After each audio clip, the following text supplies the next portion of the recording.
Welcome back to the wasteland. You found this frequency, so you're ready for the truth. This is the full story of Caesar's legion, the faction everyone hates, the slavers in football gear who turned 87 tribes into an empire of suffering.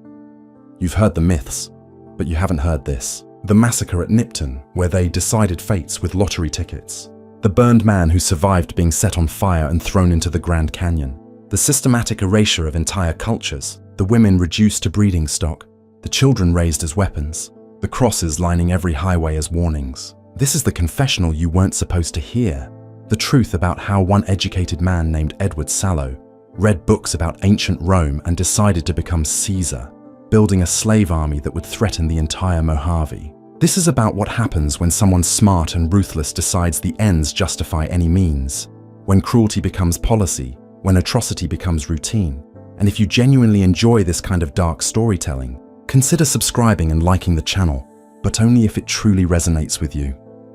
I need to tell you something before it's too late. Before the crosses come for me too. Before they drag me to the center of whatever town they decide deserves their attention next. My name doesn't matter anymore. Names stop mattering the moment you see what I've seen.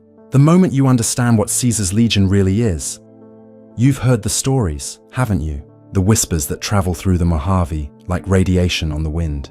Tales of men in football gear and skirts, carrying machetes, speaking a dead language. Raiders pretending to be Romans. Savages playing dress-up. That's what people say when they're trying to sleep at night. That's the lie they tell themselves because the truth is so much worse. The truth is that Caesar's legion isn't pretending at all. They believe every single word of it. And that belief has consumed 87 tribes. 87 different peoples who used to have names, cultures, histories. Gone. Erased.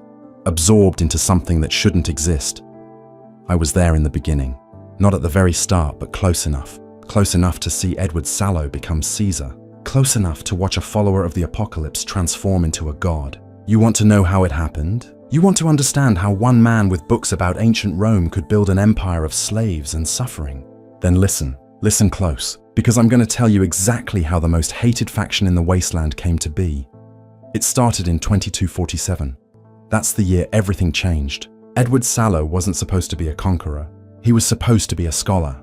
A member of the followers of the apocalypse, sent east with Joshua Graham and a few others to study tribal dialects around the Grand Canyon. Simple mission, academic work, the kind of thing that's supposed to help people, not destroy them. But Sallow was never like the other followers. He was smarter, yes, brilliant even, but he was also angry, bitter. He thought the followers were weak, thought their mission to educate and enlighten was naive. He wanted action, he wanted power. And when the Blackfoot tribe captured their expedition, he saw his chance. The Blackfoot were losing a war. 7 other tribes were crushing them. They took Sallow and his group hostage, probably for ransom, probably out of desperation. Most people in that situation would have tried to escape or negotiate their release. Edward Sallow taught them how to kill. He found books on his journey, books about Julius Caesar, books about the Roman Empire, military tactics, conquest, total war, and he used those books to turn a dying tribe into a weapon. He showed them how to maintain their firearms properly, how to manufacture ammunition, how to make explosives, how to fight as organized units instead of scattered raiders. He gave them the tools they needed to win. And they did win. The Ridges were first. Weakest tribe, easiest target. Classic divide and conquer strategy, straight from the Roman playbook. When the Ridges refused to surrender, Sallow didn't hesitate. He ordered the Blackfoot to kill every single person. Men, women, children, no exceptions. No mercy. Just piles of corpses left rotting in the desert sun. That was the lesson. That was the message Sallow wanted to send. This wasn't tribal warfare anymore. This wasn't raids for supplies or territorial disputes. This was total warfare. Complete annihilation. The kind of brutality the tribes had never encountered before. The Kaibabs were next. When their envoy refused to surrender, Sallow took him to see what remained of the Ridges, showed him the bodies, made him understand what resistance meant. The Kaibabs surrendered immediately. Then the Fredonians, then all the others. One by one, tribe after tribe. Some surrendered, some fought and died. But in the end, they all became part of something new, something monstrous. Sallow crowned himself Caesar, not as a joke, not as a title, as an identity. He stripped away every tribal name, every cultural marker, every piece of history that made these people who they were. He replaced it all with a single uniform identity. The Legion, one great tribe built on the bones of all the others. And he made Joshua Graham his first legate, his right hand, his military commander. Together, they built an army that would terrify the wasteland for decades. But here's what you need to understand. Caesar didn't just build an army, he built a religion. He told his followers he was the son of Mars. The god of war himself had chosen Caesar to cleanse the world in nuclear fire and rebuild it in his image. The tribes believed him. Why wouldn't they? He'd taken them from defeat to victory. He'd given them purpose and discipline and power. They worshipped him. They obeyed him without question, even unto death, and anyone who questioned the cult of Mars found themselves crucified or executed. Faith enforced through terror, devotion maintained through blood. The conquests continued, year after year, tribe after tribe. The legion grew. Caesar's methods never changed: offer surrender or face extinction. Those who surrendered had their cultures destroyed, their identities erased, their young men conscripted into the legion, their women turned into slaves and breeding stock. Those who resisted were slaughtered to the last child. No middle ground, no negotiation, just submission or death. And with each victory, the legion became stronger, more disciplined, more fanatical. The twisted hairs thought they were safe. They served as scouts for the legion during the conquest of Arizona. They helped Caesar expand his territory. They were allies, partners, but Caesar doesn't have partners. He has tools, and when a tool is no longer useful, or when it might threaten his absolute control, he discards it. The legion invaded the twisted hairs and forcibly assimilated them. The ones who resisted ended up crucified along Interstate 40, their bodies left as warnings, as decorations, as proof that even loyalty means nothing if Caesar decides you're expendable. By 2277, Caesar's legion controlled Arizona and New Mexico. They had footholds in Colorado and Utah. 86 tribes had been conquered, assimilated, or exterminated. The legion wasn't just an army anymore. It was a machine, a massive slave army built on ruthless utilitarian principles. Every person existed only to serve the state. Individual life had no value beyond utility. Men were conscripted as soldiers or slaves. Women were breeding stock. Children were taken from their families at birth and raised to know nothing but the legion. No personal freedom, no individual rights, just endless service to Caesar's vision. The training was brutal, physical conditioning on par with NCR Rangers. Legionaries learned to run faster, fight harder, endure more pain than any other fighters in the wasteland. They developed resistance to pain through constant combat and torture, hand-to-hand fighting with melee weapons until their bodies were covered in scars. Mental conditioning that removed all capacity for independent thought. They didn't question orders. They didn't hesitate. They didn't feel compassion or doubt or fear. Just pure discipline enforced through decades of reconditioning. You could order a unit of legionaries to cut their own throats, and they would do it without hesitation. That's not loyalty. That's not dedication. That's the complete destruction of human will and the slavery. God, the slavery. It fueled everything. The legion's economy, their logistics, their expansion. Slaves performed all the labor while the soldiers fought. Slaves built the camps. Slaves maintained the weapons. Slaves served the needs of their masters in every possible way.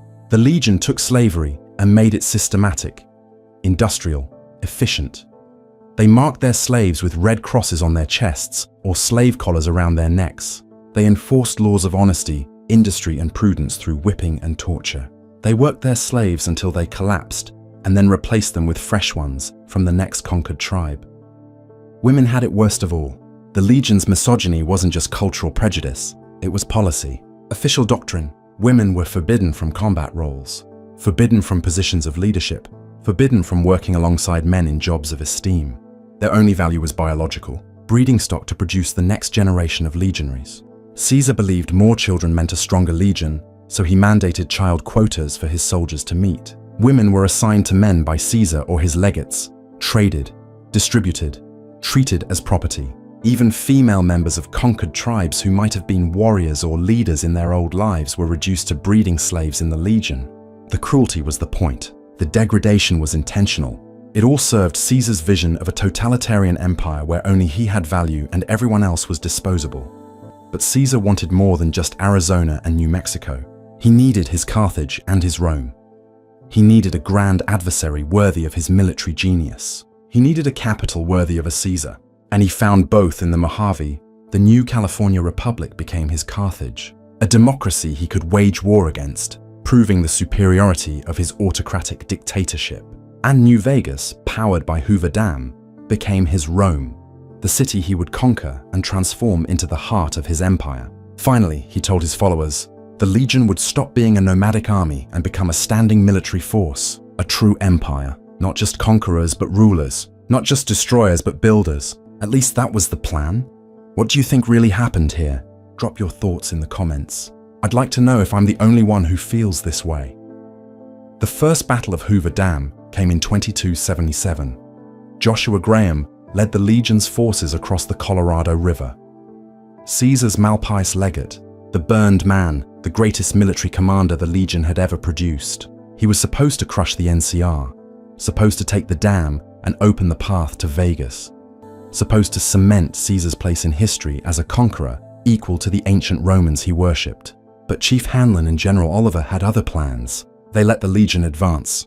Let them think they were winning. Let them push deep into NCR territory around Boulder City. And then they detonated the explosives they'd packed into every building. The structures became giant fragmentation bombs, killed and maimed most of the legionaries, left the survivors in shock. The NCR counterattacked and the Legion broke, fled back across the Colorado. Their worst defeat in Legion history, the invincible army had been stopped cold. Caesar's response was immediate and brutal. Failure would not be tolerated.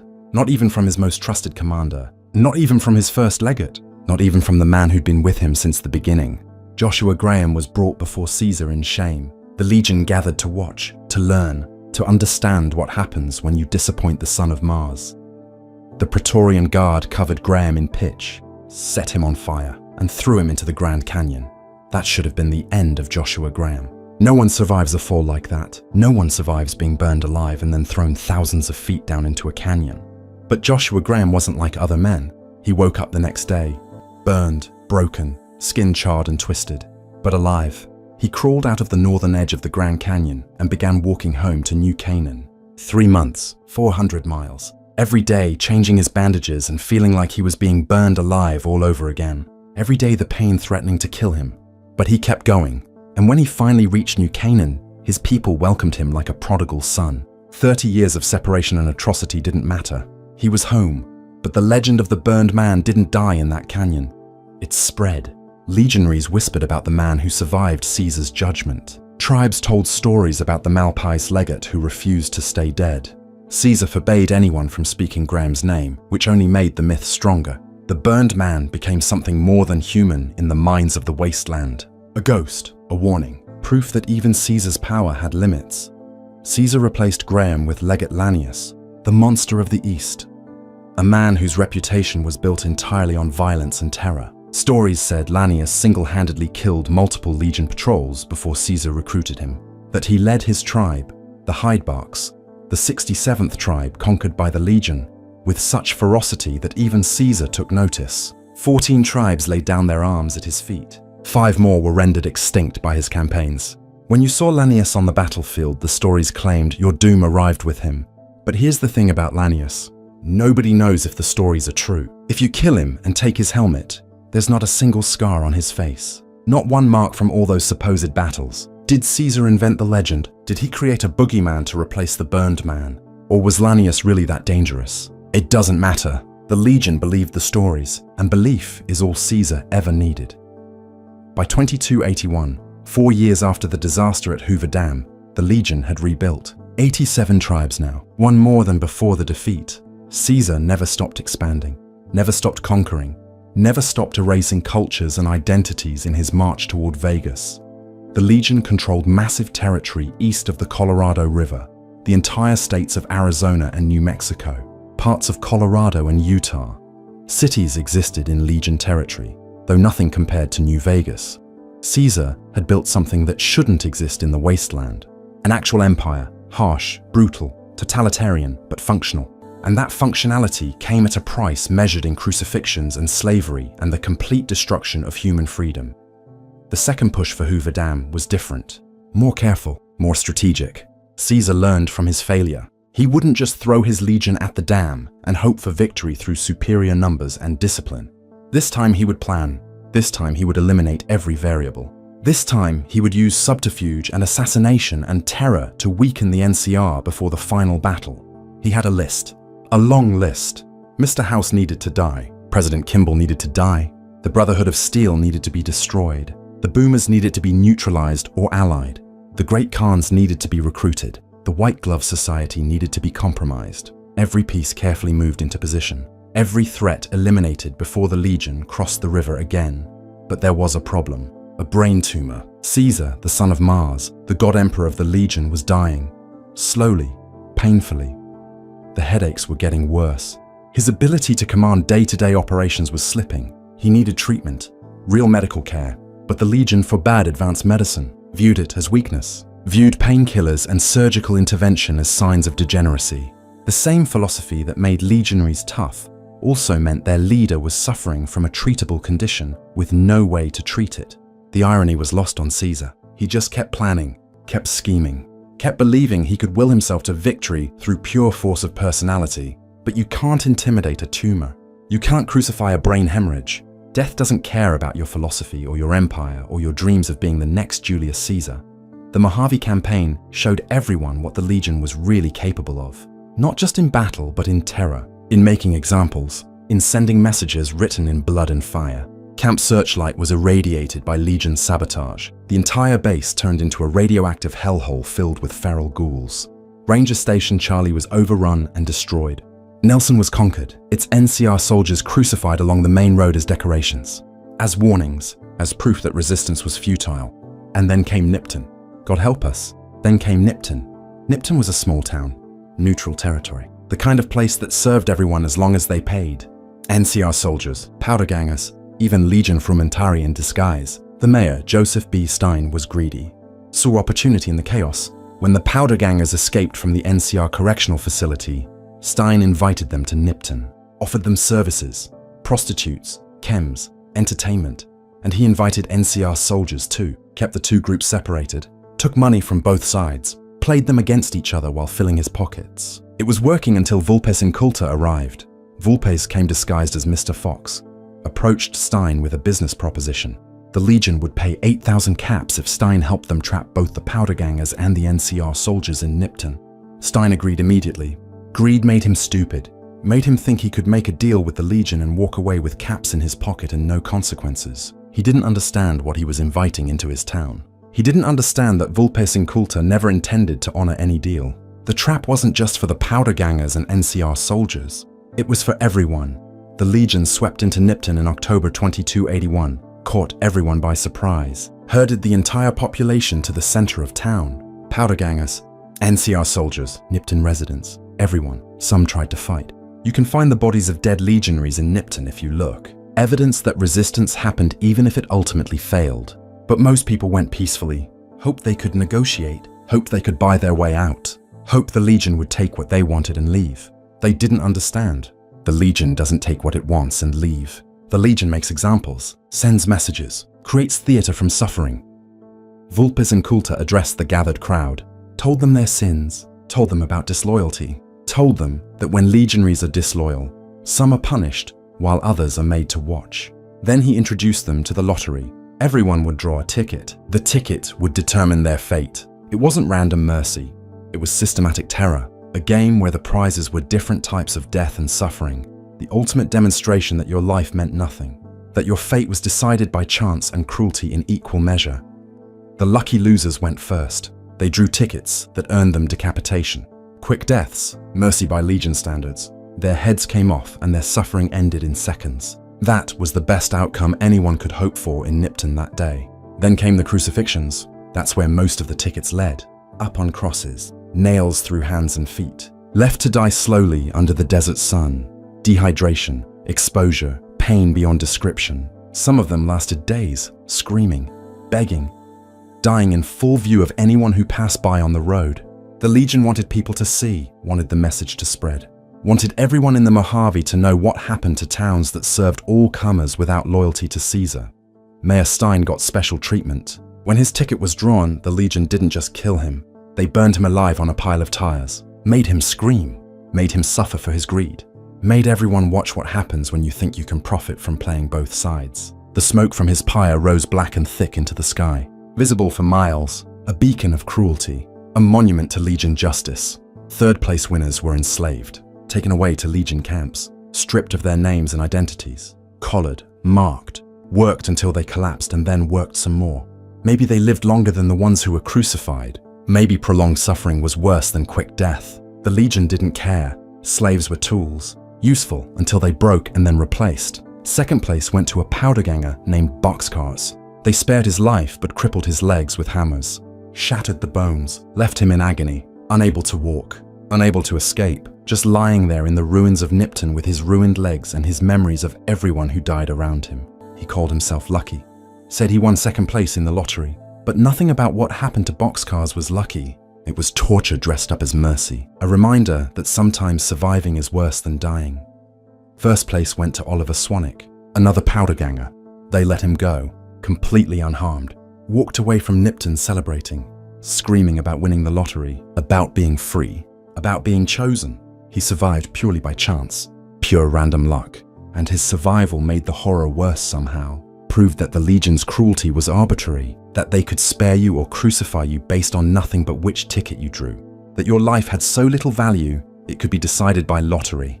Swanwick ran through the wasteland shouting about his victory, while behind him Nipton burned and the crucified screamed and died. After the lottery ended, the Legion set fires throughout Nipton, gathered bodies and flammable junk and created pyres. The smoke rose into the sky like a signal, like a warning, like a promise of what was coming for the rest of the Mojave. They left rabid mongrels in the town hall as traps for anyone who investigated. They crucified powder gangers along the road. They scattered lottery tickets throughout the ruins like confetti, like souvenirs, like proof that what happened in Nipton was entertainment for the Legion, a show, a demonstration, a message written in suffering and delivered with systematic efficiency. Vulpes Inculta waited in the town hall after the massacre, waited to tell anyone who came what had happened and why. He explained that Nipton was wicked, debased, corrupt, that it served all comers without loyalty, that it was a town of whores, that the lottery was justice, punishment for sin, a cleansing. He said the people of Nipton didn't resist because they only cared about themselves, claimed they watched their families die without fighting back. But the dead legionaries and the weapons found near Nipton residents told a different story. People fought, people resisted. They just lost, overwhelmed by trained soldiers who made warfare their entire existence. The Legion left Nipton as a monument, a warning, a preview of what was coming for the NCR. This wasn't tribal raiding. This wasn't raiders looking for supplies. This was systematic terror designed to break the will to resist before the battle even started. And it worked. Word of the Nipton massacre spread throughout the Mojave. People were terrified. The NCR was terrified. Even the most hardened wastelanders looked at Nipton and understood that Caesar's Legion was something different, something worse than any threat they'd faced before. If you've ever wondered what choice you would make in a situation like this, tell me in the comments. I'll be reading them. But here's what nobody talks about: the contradiction at the heart of everything Caesar built. He claimed to be recreating the Roman Empire, claimed to be following in the footsteps of Julius Caesar and bringing civilization to the wasteland. But the real Roman Empire didn't work like the Legion. Real Rome let conquered peoples keep their identities, let them maintain their cultures and traditions as long as they paid taxes and didn't rebel. That's how Rome held so much territory for so long, by being smart about assimilation, by understanding that you can't rule an empire if everyone hates you and is waiting for the first sign of weakness to revolt.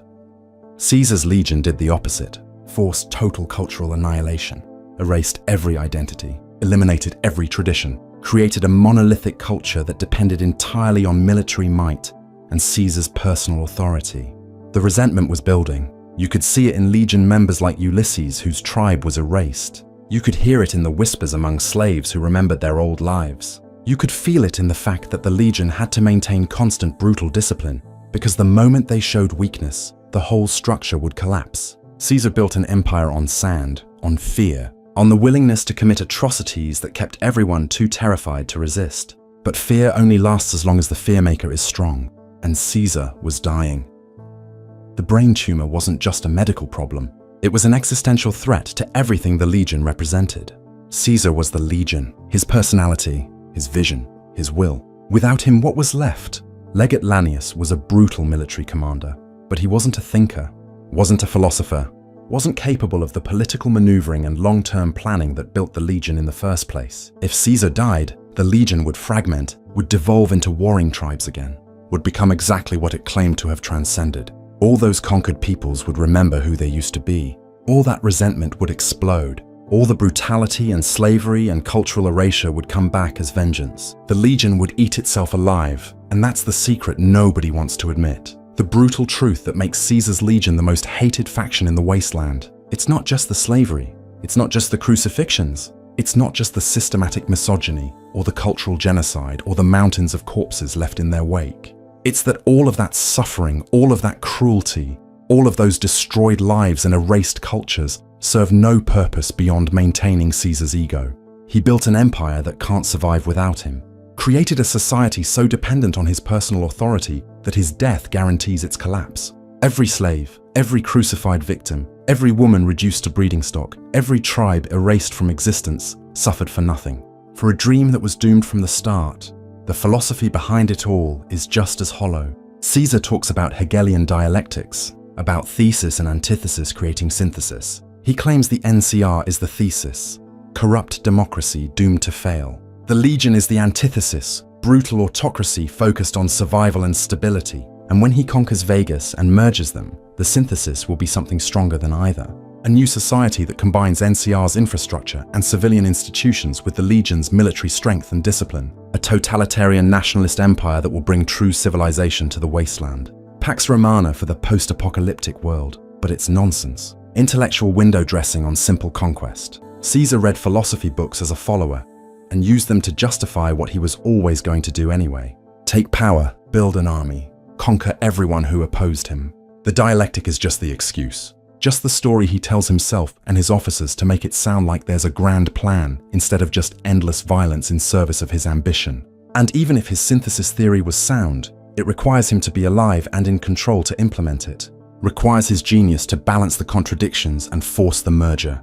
Without Caesar, there is no synthesis. Just the Legion devouring the NCR or fragmenting into warlord territories. Just more suffering and chaos and proof that Caesar's grand vision was always a lie.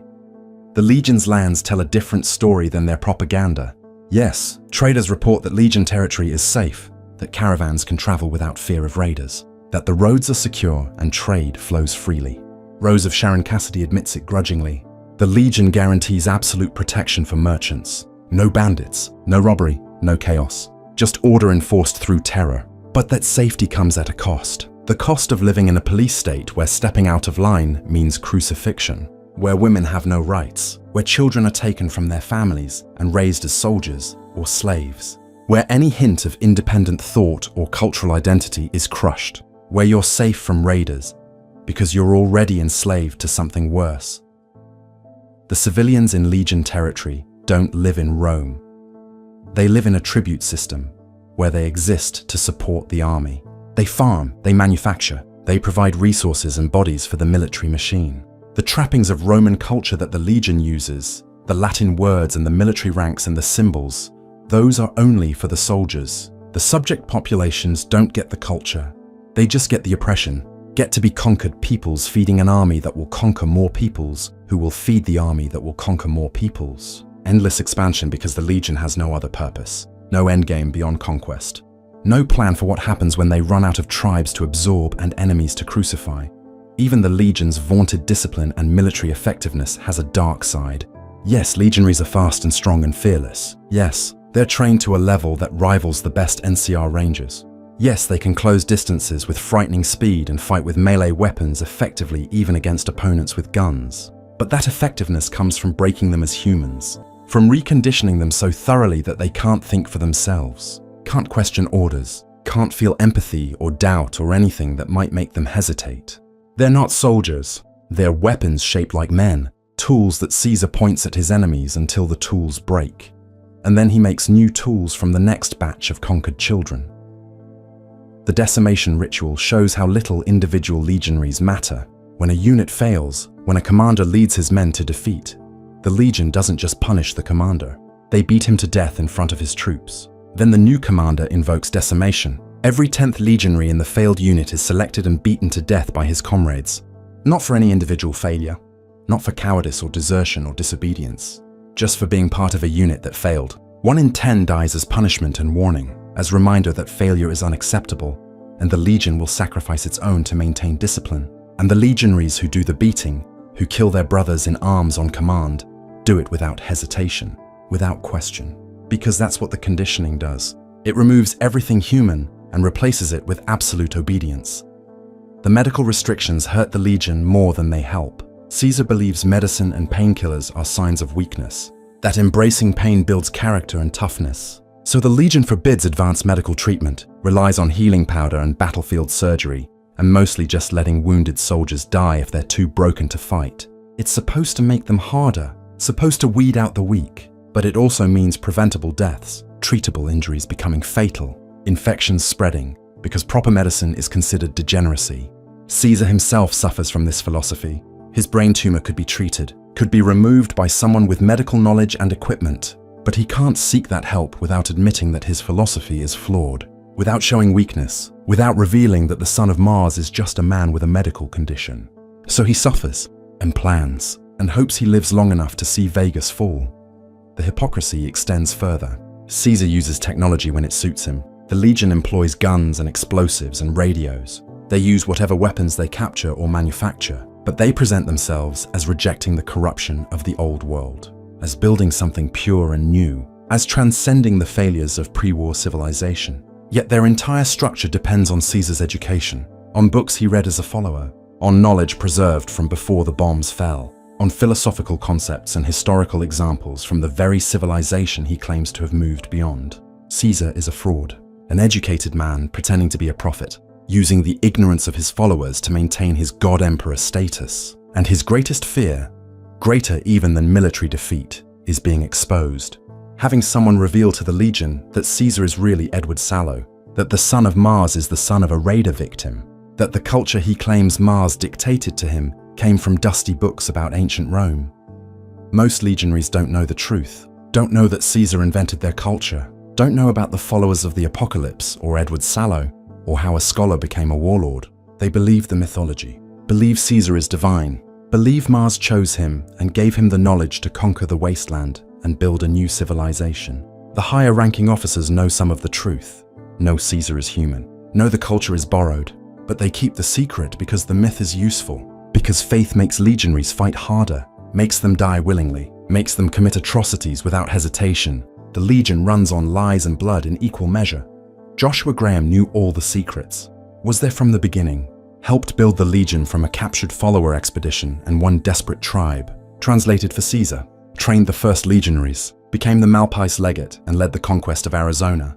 And that's why Caesar wanted him dead even after the burning, even after the fall into the Grand Canyon, even after forbidding anyone to speak his name, because Graham was a loose end, a witness, someone who could expose Edward Sallow as a fraud, someone who could tell the Legion that their god-emperor was just a man who read books and got lucky.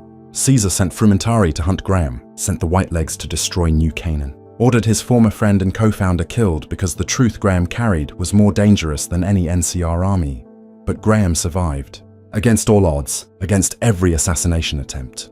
Rangers and snipers reported killing him 5 times before the first battle of Hoover Dam. 5 confirmed kills and Graham kept showing up alive elsewhere. Maybe he used doubles. Maybe he was just that hard to kill. After the burning, after crawling out of the Grand Canyon and walking 400 miles with ruined flesh, Graham became something beyond human in the minds of the wasteland. The burned man, a legend, a ghost, a warning that Caesar's power had limits. That execution by the son of Mars wasn't final. That rebellion was possible. If this story has kept you listening this far, and you want more of these dark confessions from the wasteland, hit that subscribe button. It tells me someone out there is still paying attention to warnings like these. The Whitelegs failed to kill Graham, failed to eradicate New Canaan completely, scattered the survivors into Zion Canyon, where Graham rallied the Dead Horses tribe as their war chief, where he fought to protect what remained of his people, where he tried to atone for 30 years of atrocities committed in Caesar's name.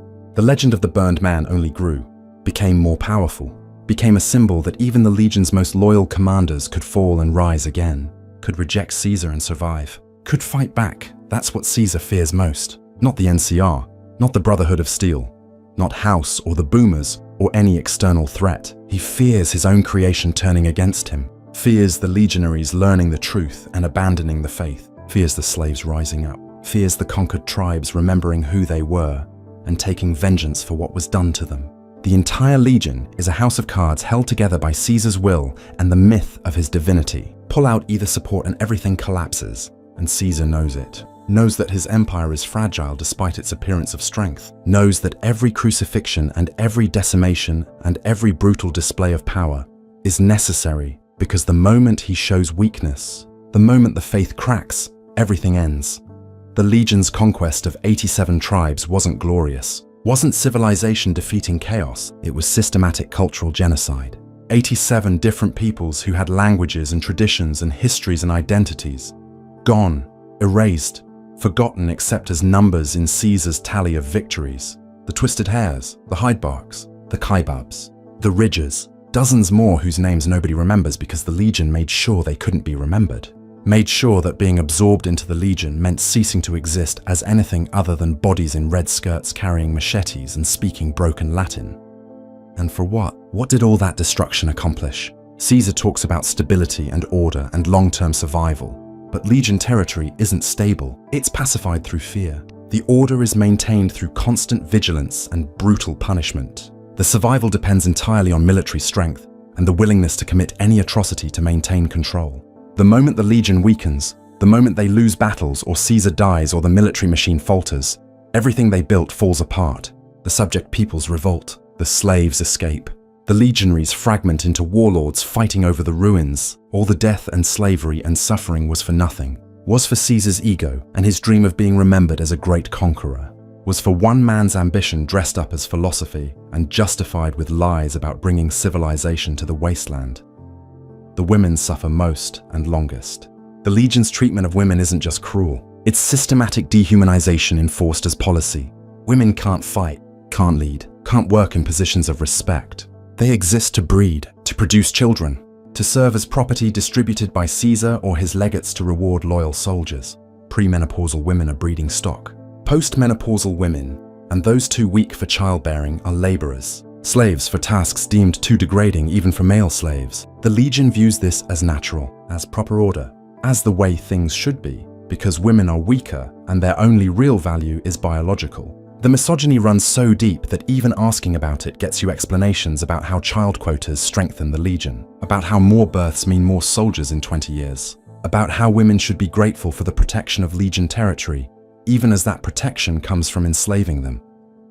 The children born into legion slavery never had a choice, never knew anything but the legion's way. Boys taken at birth or at 10 years old, depending on circumstances, separated from their mothers, raised in training camps where they learned to kill and obey and nothing else. No education beyond warfare, no skills beyond violence, no identity beyond being legion property. They grew up thinking this was normal, thinking Caesar was a god, thinking slavery and crucifixion and conquest were the natural order of things. The conditioning started so early and ran so deep that by the time they were old enough to question it, they couldn't.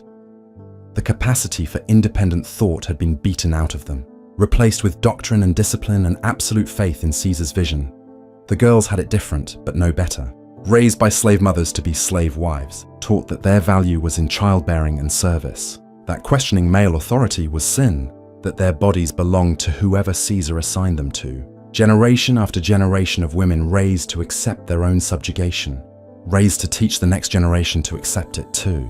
The legion didn't just enslave women, it tried to make slavery hereditary, tried to create a permanent underclass that would reproduce itself without resistance, because resistance had been bred out over generations. It was slavery as a self-perpetuating system, slavery as culture, slavery as the only reality children knew. And here's the thing that keeps me up at night, the thing that made me finally decide to leave this testimony. The legion was winning, not militarily, not yet, but ideologically. They'd convinced themselves that what they were doing was right, was necessary, was the only way to bring order to chaos. Caesar's officers believed in the mission, believed that individual suffering didn't matter compared to collective survival, believed that democracy was weakness and autocracy was strength, believed that the wasteland needed a strong hand to unite it, even if that hand was drenched in blood. They'd taken Caesar's lies and made them truth through sheer repetition and violence, made atrocity into policy, made cruelty into virtue. The merchants who traded with the legion convinced themselves it was different, that the safety of legion roads justified the horror, that you could do business with slavers and crucifiers and still maintain your humanity, that their caps weren't covered in blood because they didn't personally nail anyone to crosses. They pretended not to see the slaves, pretended the women weren't property, pretended the crosses lining the highways were just part of the landscape, just the cost of doing business in Caesar's territory. And by pretending, by treating the legion as legitimate, they made it legitimate, made it normal, made it acceptable. Some wastelanders looked at the legion and saw strength where they should have seen brittleness, saw order where they should have seen oppression, saw civilization where they should have seen systematic dehumanization. They compared legion territory to raider-infested areas and decided the legion was better, safer, more stable. They ignored that the safety came from enslaving everyone, that the stability came from crushing all dissent, that the order came from removing every shred of human freedom. They saw the surface and missed the rot underneath. Missed that building peace on slavery and terror isn't building peace at all. It's building a powder keg that will eventually explode. The NCR wasn't perfect, not by a long shot. Corrupt politicians, inefficient bureaucracy, troops spread too thin, supply lines stretched to breaking. But at least the NCR tried to build something real, tried to create a society where people had rights, where democracy, however flawed, gave citizens a voice, where the government was supposed to serve the people instead of the people serving the state. The NCR had problems that could be fixed without burning everything down. The Legion had problems baked into its foundation, had problems that were features, not bugs, had problems that couldn't be fixed because Caesar designed them into the system deliberately.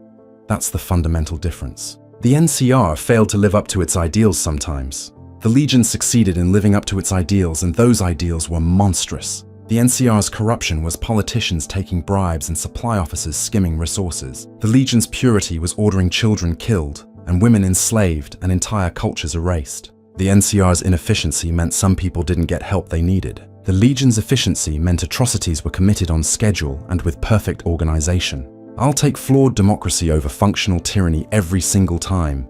Caesar's brain tumor was justice in a way, poetic justice. The man who forbade medicine dying from a treatable medical condition. The God Emperor reduced to a suffering mortal by biology he couldn't intimidate, or conquer, or crucify. His grand plans threatened by something microscopic growing in his skull. All his philosophy, and all his legions, and all his territory couldn't save him from his own body, betraying him. And he knew it. Knew he might die before conquering Vegas. Knew his legacy might be nothing but 87 erased tribes in a slave army that would fragment without his leadership. Knew that everything he built might collapse into nothing within years of his death. That's what makes Caesar's Legion the most hated faction. Not just what they did, but what they represented. The triumph of cruelty over compassion. The victory of the strong over everyone else. The idea that suffering is justified if it serves the state. The belief that individuals are disposable and only the collective matters, with one man defining what the collective needs. They represented the worst impulses of humanity dressed up as civilization.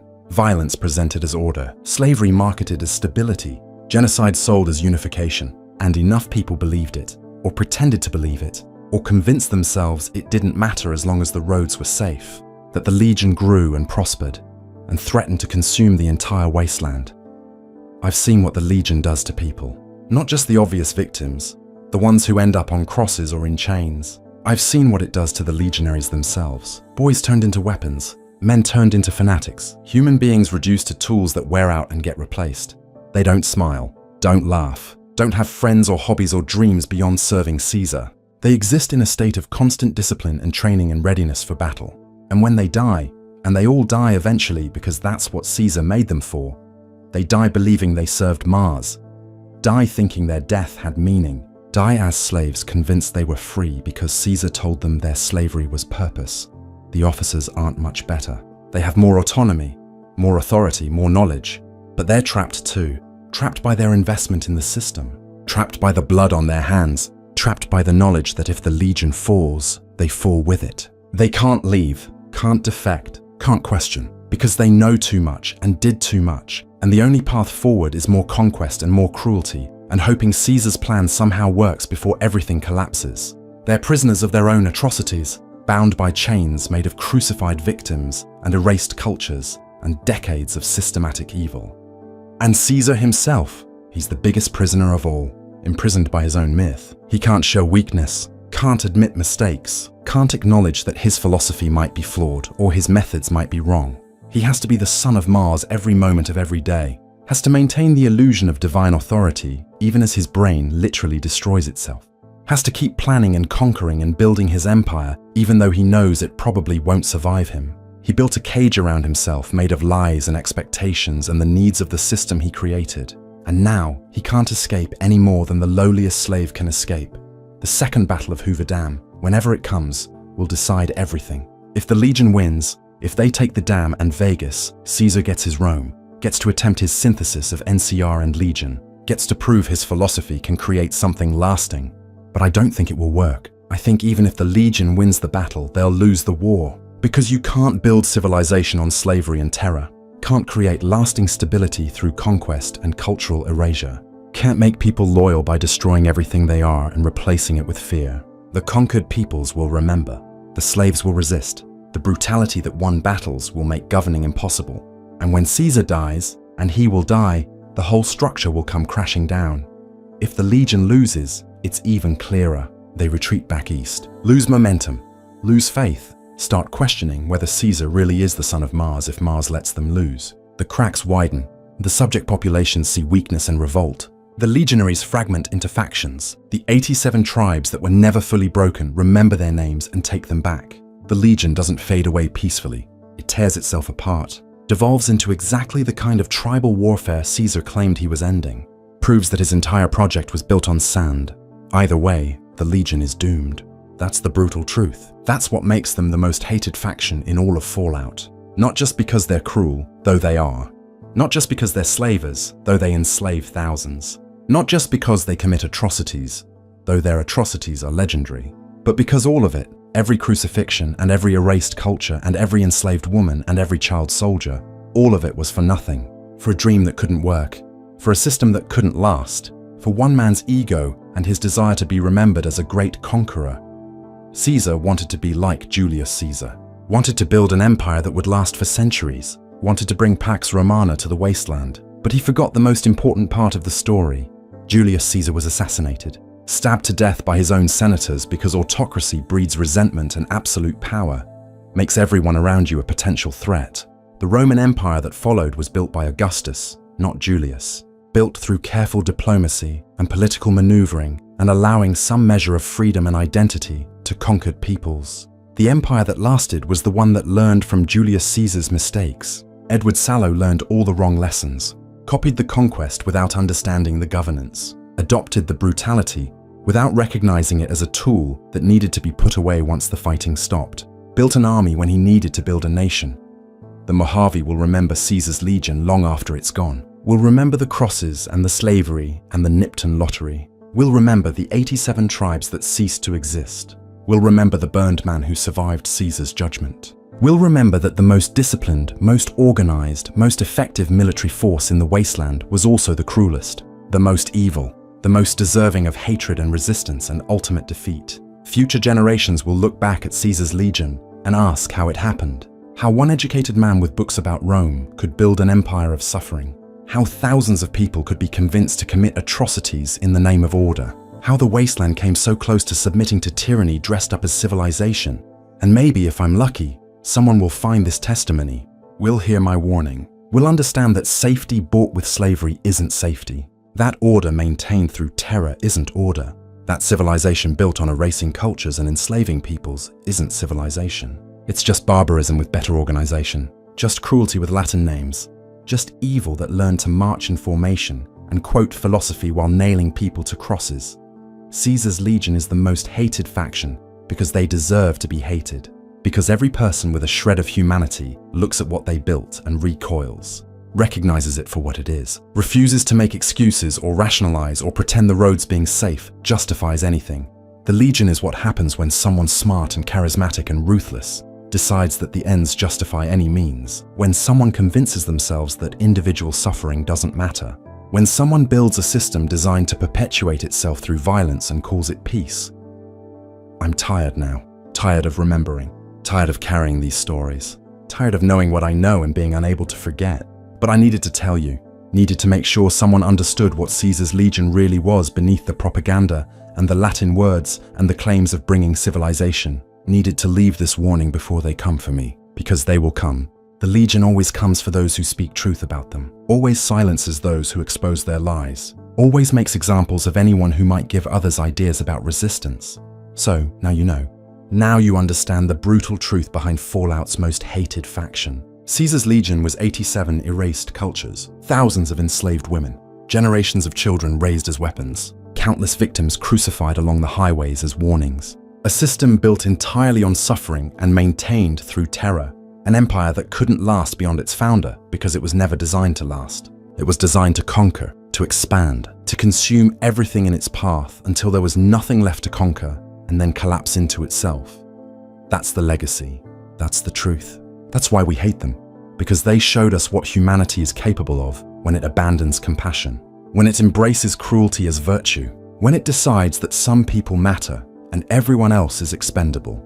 The Legion was the Wasteland's warning, the proof that surviving the apocalypse wasn't enough, that we had to decide what kind of world we wanted to rebuild. And Caesar's answer, his vision of the future, was one where freedom died and slavery lived and suffering was the price of order. I choose to reject that vision, choose to believe that we can do better, have to do better, because if the Legion represents our future, if that's the best we can manage, then maybe the bombs should have finished the job.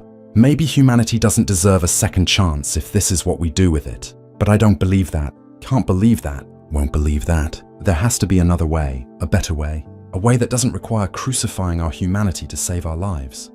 The crosses are still standing in Legion territory. The slaves are still in chains. The women are still treated as property. The children are still being raised as weapons. And somewhere in his tent at Fortification Hill, Caesar sits with his dying brain and his failing empire and his dreams of conquest that will never come true.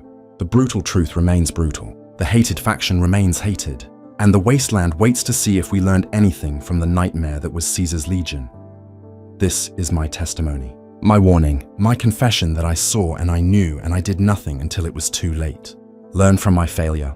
Learn from Caesar's Legion. Learn that safety bought with blood and maintained through terror isn't safety at all. It's just a slower death, a death of everything that makes us human. And that price is too high. Always was. Always will be. The Legion is coming. Or maybe they're already defeated. Time will tell, but their legacy will remain, a scar on the Wasteland's memory, a reminder of what we must never become again. And maybe that's enough. Maybe the warning is all I can leave behind. Maybe that's all any of us can do when faced with evil that wears civilization's mask. Speak the truth. Refuse the lies. Remember the victims. And never, ever let the crosses become normal.